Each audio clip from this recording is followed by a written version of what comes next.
আজকের এই ব্লগটা গত শুক্রবারের ছিল। তো ওই দিন তো নেতাজি সুভাষচন্দ্রের জন্মদিনও ছিল, আবার সরস্বতী পুজোও ছিল। তাই মা সরস্বতীকে আজকে একটু জল ফুল দিয়ে পুজো করব বলে তাড়াতাড়ি ঘুম থেকে উঠে গেছি। কেন কি আজকে আবার ছেলের স্কুলে প্র্যাকটিক্যাল পরীক্ষা আছে। তো ছেলে তো স্কুলে যাবে, তার জন্যই সকাল সকাল পুজোটা সেরে নেব, যাতে স্কুলে যাওয়ার আগে অঞ্জলিটা দিয়ে যেতে পারে মা সরস্বতীকে। তো স্নানে যাওয়ার আগে আটা মেখে রেখে যাচ্ছি, পুজো দিয়ে এসে ঝটপট করে যাতে 2-3টা রুটি করে ছেলেকে ব্রেকফাস্টে বানিয়ে দিতে পারি। তো আটা তো মাখা হয়ে গেছে, তো ঝটপট করে স্নান করে চলে এসেছি। এসে আগে তুলসীকে জল দিয়ে দিচ্ছি। এখন কিন্তু সকাল 7টা বেজে গেছে, তবু দেখো বাইরে অন্ধকারই রয়ে গেছে। তার কারণ আজকে ভোর 5টা থেকে কিন্তু বৃষ্টি পড়ছে আর প্রচণ্ড হাওয়া দিচ্ছে বাইরে। দেখো গাছপালাগুলি কিভাবে নড়ছে। আজকে মনে হচ্ছে সারা দিনই বৃষ্টি থাকবে।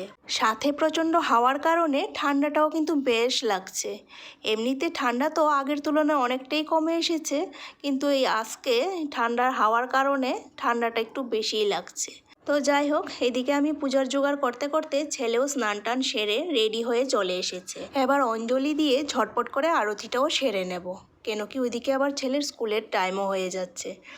প্রত্যেক বছরই কিন্তু এই সরস্বতী পূজার দিন ছেলের স্কুল থাকে, স্কুলে একটা না একটা কিছুই থাকে। আজকে তো প্র্যাকটিক্যাল এক্সাম, স্কুলে তো যেতেই হবে। আর প্রত্যেক বছরই এই সরস্বতী পূজার দিন স্কুল খোলা থাকে, আর আমাকে সকাল সকাল ঘুম থেকে উঠে পূজাটা সেরে নিতে হয়।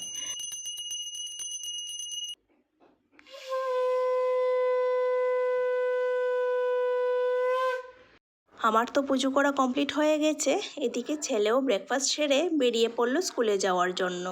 আজকে ওর সাথে আমিও যাচ্ছি এগিয়ে দিয়ে আসতে।